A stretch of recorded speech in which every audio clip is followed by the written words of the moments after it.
Hello students, मैं उत्कर्ष राजपूत आपका अपने YouTube चैनल पे आपका स्वागत करता हूं और हम लोग जानेंगे कि प्रकाश क्या होता है। पैट के एग्जाम के पॉइंट ऑफ व्यू से मैं ये वीडियो बना रहा हूं और हम लोग देख चुके हैं कि पैट के एग्जाम में भौतिक विज्ञान से संबंधित कौन कौन से ऐसे टॉपिक हैं जिनके आने के बहुत ज्यादा चांसेस हैं। तो प्रकाश उनमें से एक बहुत ही इंपॉर्टेंट टॉपिक है। इसके बारे में हम समझेंगे कि आखिर प्रकाश क्या होता है। ठीक है, तो प्रकाश की अगर बेसिक डेफिनेशन के बारे में हम बात करें तो प्रकाश एक प्रकार की ऊर्जा है। प्रकाश एक प्रकार की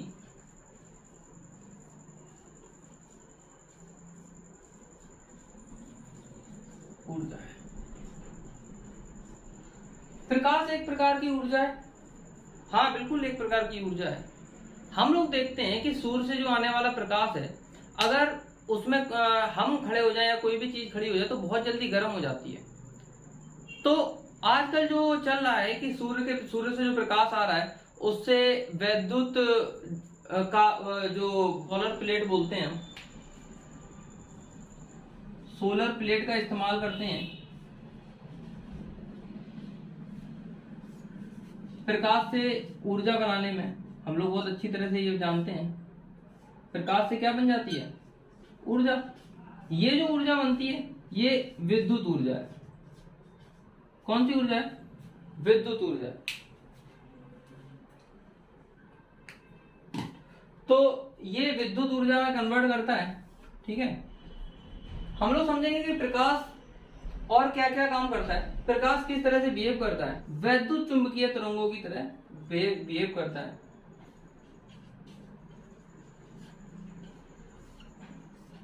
विद्युत चुंबकीय तरंगों की तरह बिहेव करता है। अब ये अगर तरंगे हैं तो इसका एक अपना लैम्डा होगा, तरंग धैर्य होगी। तरंगों का क्या होता है, तरंग धैर्य होती है। ठीक है, तो अगर इसकी तरंग धैर्य की हम बात करें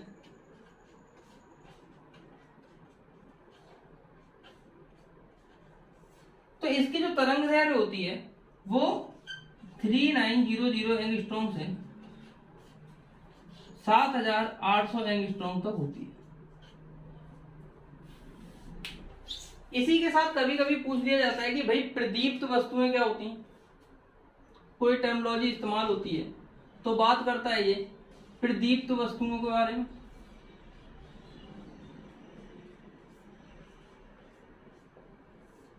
अप्रदीप्त वस्तुओं के बारे में।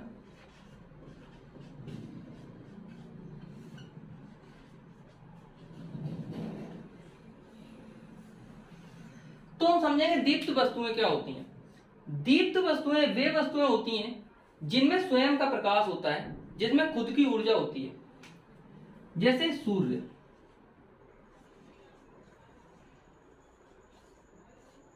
सूर्य की बात करें तो इसमें स्वयं का प्रकाश होता है, किसी और के प्रकाश से नहीं चमकता ये। तो ये क्या है, प्रदीप्त है। ठीक है, अब प्रदीप्त वस्तुओं की बात करें तो चंद्रमा। हम लोग बहुत अच्छी तरह से जानते हैं चंद्रमा के पास खुद का कोई प्रकाश नहीं होता और ये सूर्य के प्रकाश से चमकता है, तो इसको हम बोलेंगे अप्रदीप्त वस्तुएं। तो वे सभी वस्तुएं जिसमें खुद का प्रकाश नहीं होता है और दूसरे के प्रकाश से चमकते हैं या जलते हैं तो उन्हें हम बोलते हैं अप्रदीप्त वस्तुएं। ठीक है, अब हम लोग समझेंगे प्रकाश की दोहरी प्रकृति के बारे में। प्रकाश की दोहरी प्रकृति क्या होती है इसको समझेंगे हम लोग।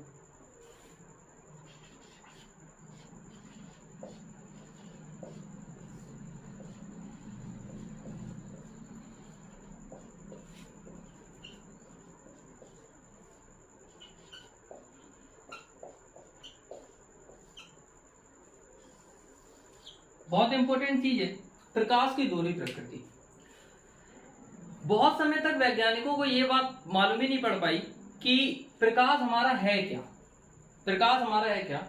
बहुत से वैज्ञानिक कह रहे थे कि भाई प्रकाश तरंग है, प्रकाश तरंग है। और बहुत से साइंटिस्ट थे वो कह रहे थे कि नहीं भाई, ये कण की तरह बिहेव करता है, ये एक पार्टिकल नेचर शो करता है और ये एक कण है। ठीक है, तो काफी ज्यादा मतभेद थे वैज्ञानिकों के बीच में।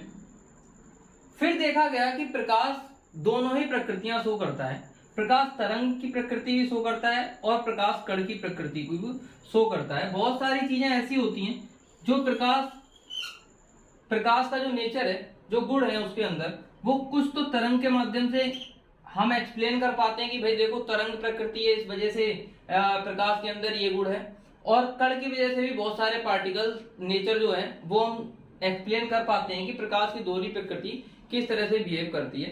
तो हम समझेंगे कि तरंग प्रकृति और कण प्रकृति को अलग अलग। ठीक है, तो प्रकाश की दोहरी प्रकृति क्या होती है? तरंग प्लस कण दोनों प्रकृति को एक साथ शो करना है इसकी दोहरी प्रकृति।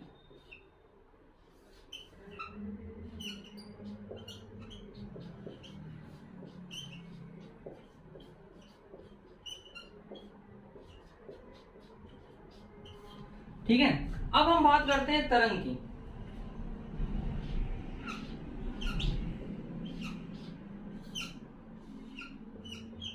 भाई प्रकाश तरंग की तरह बिहेव करता है। ठीक है, हम जानते हैं ये वैद्युत चुंबकीय तरंगों की तरह बिहेव करता है।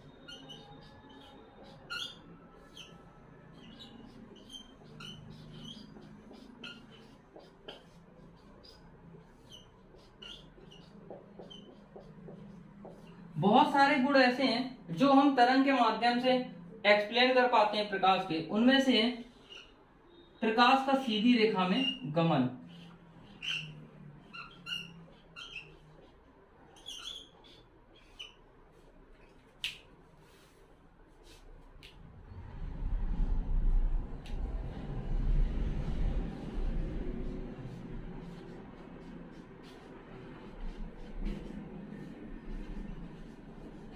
प्रकाश का सीधी रेखा में गमन। उसके बाद परावर्तन,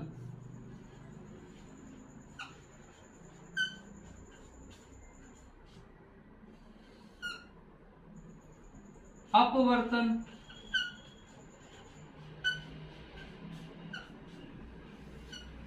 इसे रिफ्लेक्शन बोलते हैं इंग्लिश में। ठीक है, परावर्तन को, और इसे रिफ्रैक्शन बोलते हैं। ठीक है, जो इंग्लिश मीडियम के उनके लिए।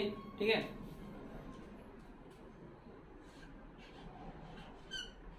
प्रकाश का विवर्तन,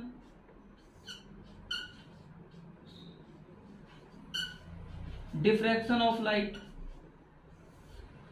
तो ये सभी नेचर जो है ये प्रकाश के चुंबकीय तरंग यानी कि ये तरंगों के नेचर को शो करते हैं।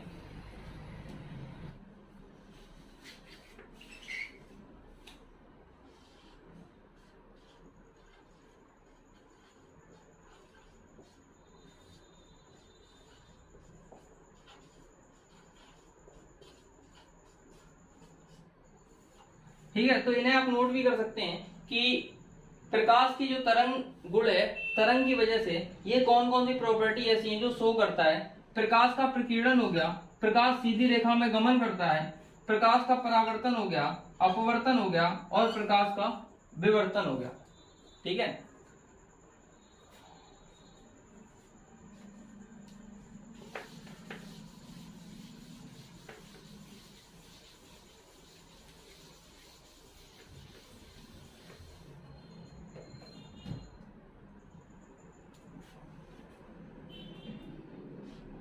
कणिक गुण के बारे में हम बात करें तो कौन सी ऐसी प्रॉपर्टी है जो ये शो करता है कण की वजह से। ठीक है, प्रकाश वैद्युत प्रभाव। ठीक है, और क्रॉम्पटन सिद्धांत। ये कुछ ऐसे गुण होते हैं प्रकाश के जो हमारा तरंग सिद्धांत इसे शो नहीं, एक्सप्लेन नहीं कर पाता कि आखिर तरंग में ये प्रॉपर्टी कैसे आ सकती है, तो पॉसिबल नहीं है। इस वजह से वो कणिक गुण जो होता है वो एक्सप्लेन कर पाता है। फोटोन जो होते हैं प्रकाश में, हम पढ़ेंगे कि फोटोन किस तरह से ऊर्जा के बंडल टाइप में होते हैं, और वो किसी मेटल प्लेट पे गिरते हैं तो वो किस तरह से इलेक्ट्रॉन्स को उत्सर्जित करते हैं। ये सारी चीजें हम पढ़ेंगे कि किस तरह से कोई मेटल प्लेट पे जब कोई प्रकाश गिरता है तो वो इलेक्ट्रॉन्स को निकालता है, ठीक है, जिसकी वजह से एक्सरे वगैरह होता है, हमारी बॉडी का सीटी स्कैन जो होते हैं वो सारे के सारे इसी गुण की वजह से हम कर पाते हैं प्रकाश के। तो बहुत ही इंपॉर्टेंट प्रॉपर्टी है, ठीक है। इसके बाद हम अपने समझते हैं कि आखिर तरंग प्रकृति में क्या क्या प्रॉपर्टी है, उनको अच्छे से समझने का प्रयास करेंगे, ठीक है, और समझेंगे भी। जैसे हम जानते हैं प्रकाश सीधी रेखा में चलता है, तो कोई भी अगर समतल दर्पण हो, ठीक है, अगर तरंग की बात करें, भाई तरंग है, तो अगर प्रकाश जो हमारा होता है ये अनुप्रस्थ तरंग में होता है,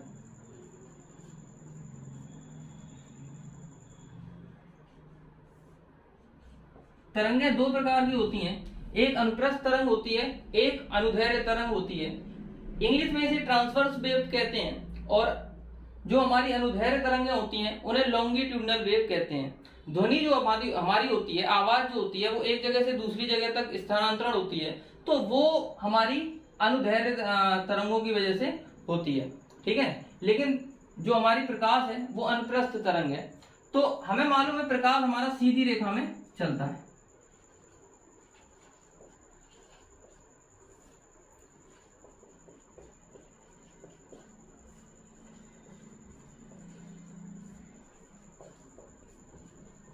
सीधी रेखा में गमन करता है, ठीक है। अगर कोई समतल दर्पण हो, भाई यहां पे कोई अगर समतल दर्पण इस तरह से रखा हो,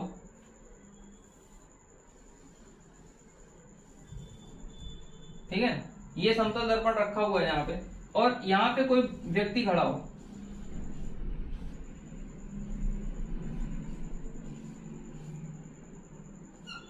ठीक है, अगर कोई व्यक्ति यहाँ पे खड़ा है और हमें पता हो कि इसकी दूरी x है, x दूरी है, तो ये जो प्रतिबिंब बनेगा इस समतल दर्पण में, वो इस समतल दर्पण के ठीक पीछे x दूरी पे बनेगा, बिल्कुल सेम, ठीक है। तो x दूरी पे ही प्रतिबिंब बनेगा, है ना। अगर क्या हो कि सपोज ये v वेलोसिटी से, v वेग से दर्पण की तरफ भागने लगे, तो अगर ये v वेग से दर्पण की तरफ भागने लगेगा तो इसका प्रतिबिंब भी क्या करेगा, दर्पण की तरफ v वेग से भागेगा, सीधी सी बात है, ठीक है। तो जब ये v वेग से भागेगा तो इस व्यक्ति को क्या लगेगा, इस चीज को समझने का प्रयास करते हैं। एक इसमें बहुत ही अच्छा ऑब्जेक्टिव क्वेश्चन बनता है कि अगर कोई व्यक्ति दर्पण की तरफ v वेग से भाग रहा है तो उसे उसका प्रतिबिंब कितने वेग से, उसे उसका प्रतिबिंब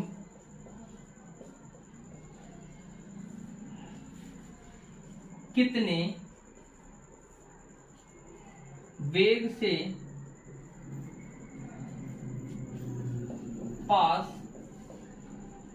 आता हुआ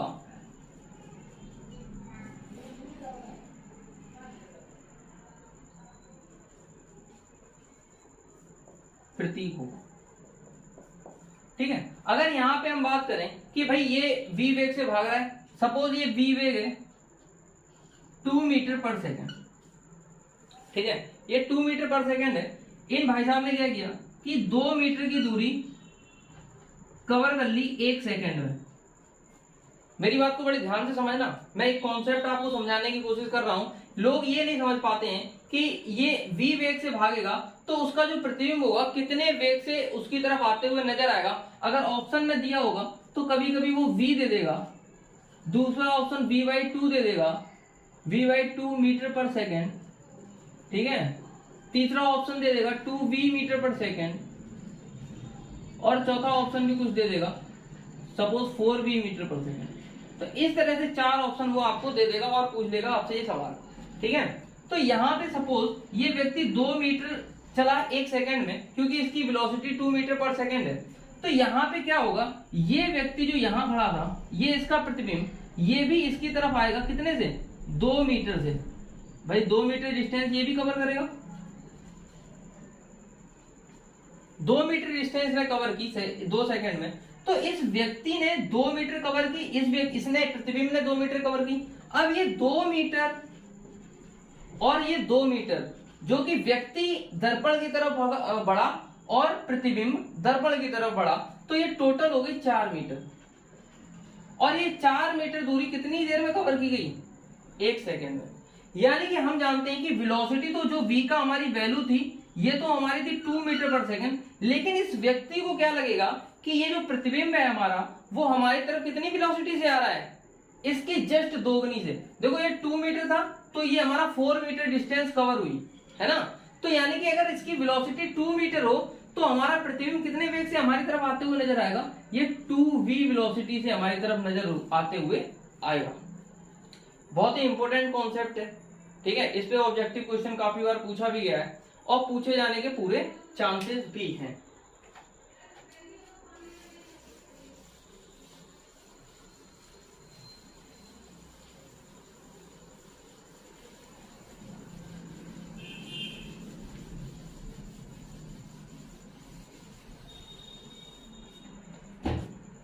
इसके बाद एक इंपॉर्टेंट चीज हमारे दिमाग में आती है, एक क्वेश्चन हमारा बनता है, यदि किसी व्यक्ति को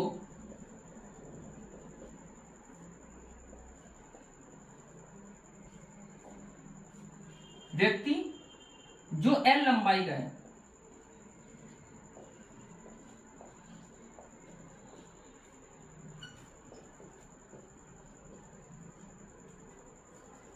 उसे कम से कम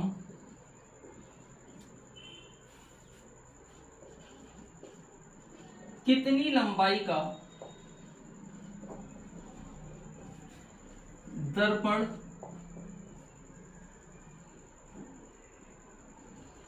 की आवश्यकता होगी।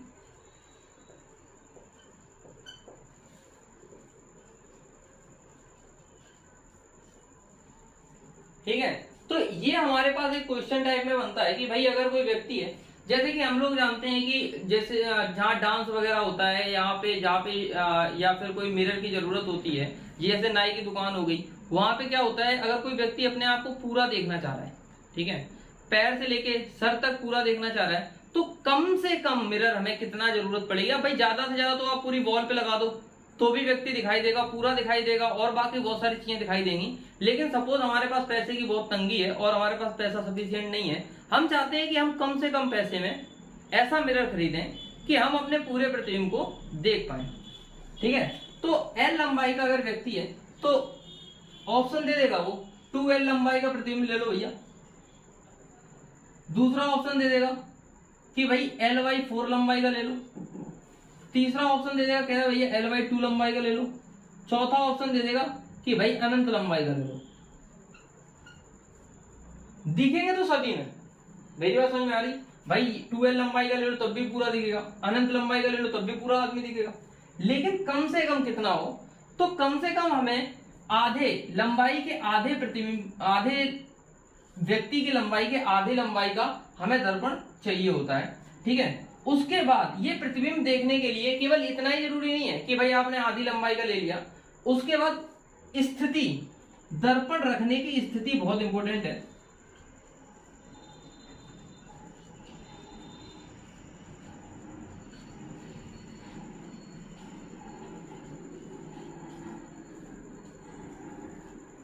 ठीक है,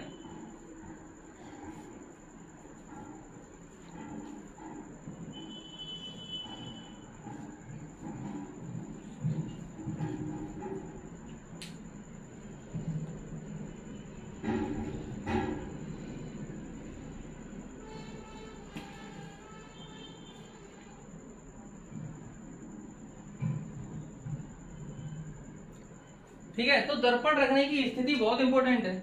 यहां पे कोई व्यक्ति है,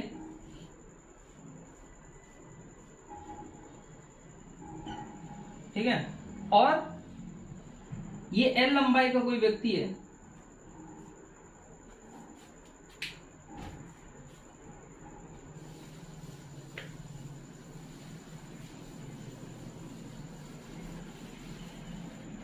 मैं एक बार डायग्राम बना के आपको दिखा देता हूं।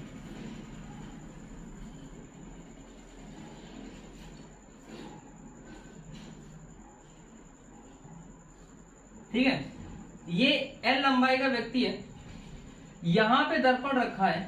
ठीक है, अभी यहां पे क्या है कि अगर L/2 लंबाई का हमें दर्पण की आवश्यकता पड़ रही है तो वो किस तरह से पड़ रही है और उसकी स्थिति क्या होनी चाहिए कि उसके पैर से जो तरंग जाए वो इसके कॉर्नर से जब टकराए तो सीधा इसकी आंखों में जानी चाहिए। भाई तभी तो इसको अपने पैर दिखाई देंगे। अगर यहाँ पैर से जाने वाला प्रकाश इसकी आंखों तक ही ना पहुंचे तो इसको अपने पैर दिखाई नहीं देंगे। तो इसको पैर दिखाई देने के लिए इसके पैर से जो प्रकाश जाए वो यहाँ से टकराने के बाद सीधा इसकी आंखों में जाए। तो हम ये चीज देखेंगे कि प्रकाश के परावर्तन में इस कॉन्सेप्ट को भी हम समझेंगे। और इसका जो हेड है, हेड से प्रकाश जब टकराए तो वो कहां जाना चाहिए, इसकी आंखों में। जब इसके सर से टकराने वाला प्रकाश समतल दर्पण के कॉर्नर पे टकरा के सीधा इसकी आंखों पे जाएगा और पैर से टकरा के सीधा इसकी आंखों में जाएगा तो इसको अपने पैर और सर दोनों बहुत अच्छी तरह से दिखाई देंगे। तो जब इसको हम सॉल्व करते हैं, मैथमेटिकली सॉल्व करते हैं, तो ये L/2 लंबाई का आता है। हम लोगों को इतना जानने की जरूरत नहीं है। ठीक है, ये बेसिक सा कॉन्सेप्ट है हमारा। ठीक है, तो इतनी सी बात आप लोगों को समझ में आ रही होगी।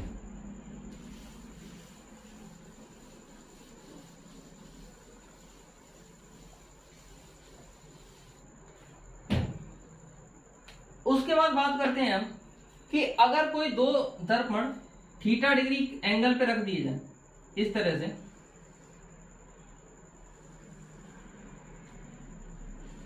ये दो समतल दर्पण है,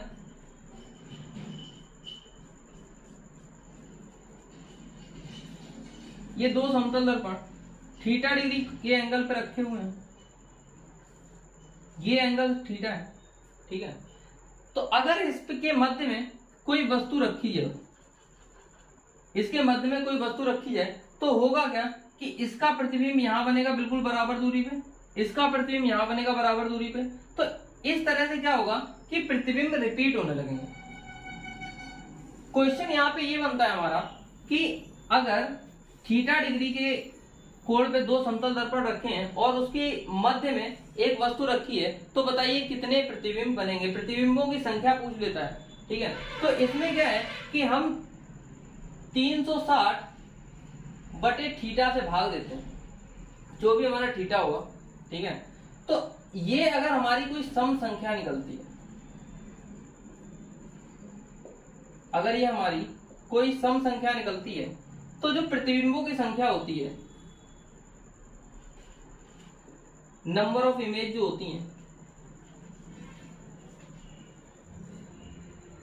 इसे हम n बोल देते हैं। ठीक है, तो n-1 जो होता है हमारी इमेजों की संख्या होती है, इतनी इमेजें हमारी बनती हैं। ठीक है, तो ये तो हो गई 360 बटे थीटा अगर हमारा सम है। यहाँ पे एक चीज और होती है कि अगर 360 बटे थीटा हमारा विषम,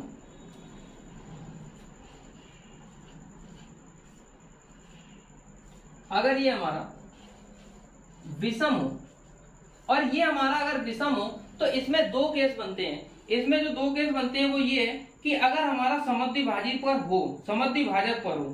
ठीक है, समद्विभाजक का मतलब क्या है ये बात भी हम लोग समझेंगे। समद्विभाजक का मतलब है कि ये जो लाइन है हमारी ये दोनों दर्पणों के बिल्कुल बीच में से है। ठीक है, इसका मतलब ये है कि θ/2 एंगल यहां और θ/2 एंगल यहां। अगर ये बिल्कुल समद्विभाजक पर है,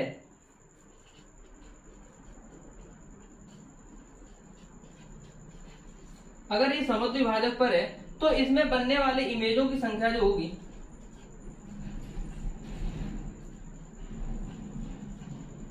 ठीक है, जो समद्विभाजकों की संख्या है वो हमारी नंबर ऑफ इमेजेस जो होगी वो होगी n के बराबर। इसे n बोल देते हैं, ठीक है। तो ये जो नंबर ऑफ इमेजेस बनेंगी ये n के बराबर ही बनेंगी। मैं एक क्वेश्चन और आपको करके दिखाऊंगा अभी, ठीक है। अगर ये हमारा समद्विभाजक पर ना हो,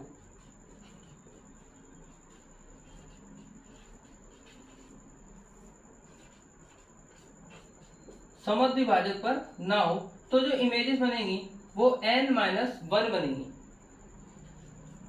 ठीक है।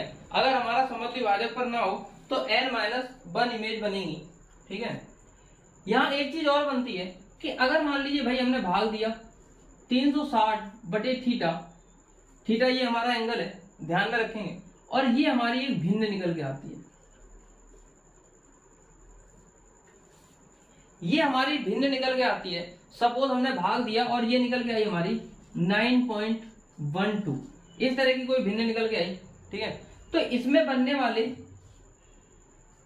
इमेज की नंबर ऑफ इमेज होंगे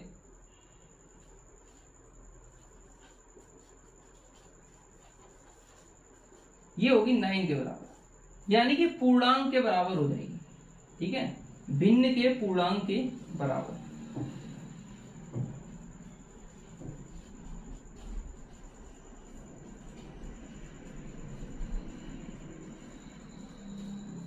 भिन्न के पूर्णांक के बराबर हो जाएगी, ठीक है। तो ये हमें याद रखने वाली